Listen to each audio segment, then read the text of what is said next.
So last but not least, there's three things I want to show you, like cleanup from last time. So you want to go over the game object lifecycle.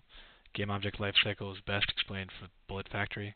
So the car, tree, and tanks are all handled on the scene level. So they'll be deleted by the scene.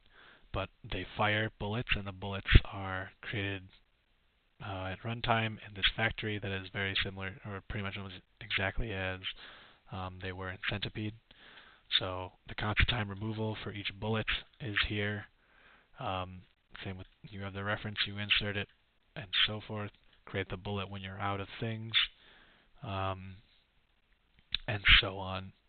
So that is really all there is for the game object life cycle. It's very similar to last quarter. Updatable, I forgot to show you, but this is about as simple as it gets.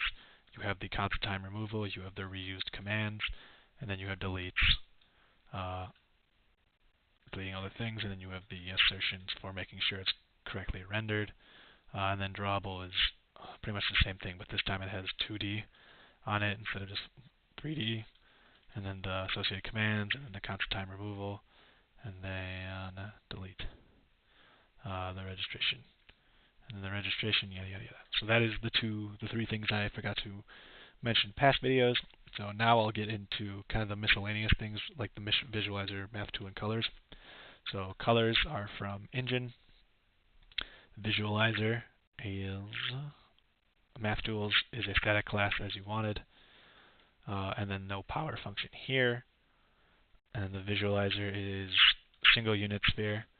Here's all the commands that are being requested, and then I have the commands actually get it's a pool at the moment.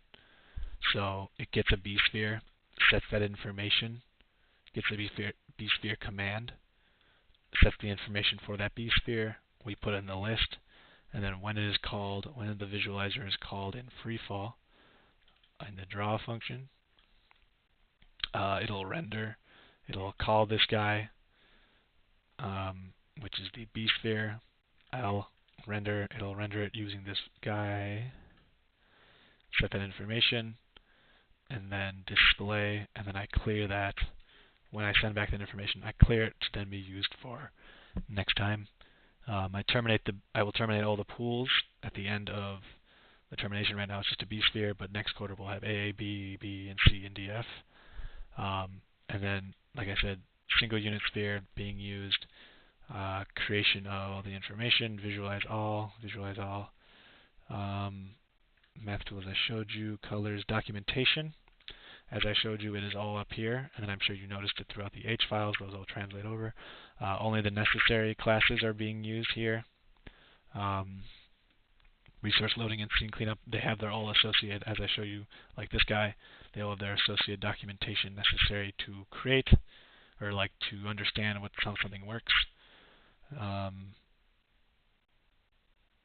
Colors, documentation, math tool, not a singleton, associated documentation, visualizer is done, sprite string, and I think that is the final video for this quarter.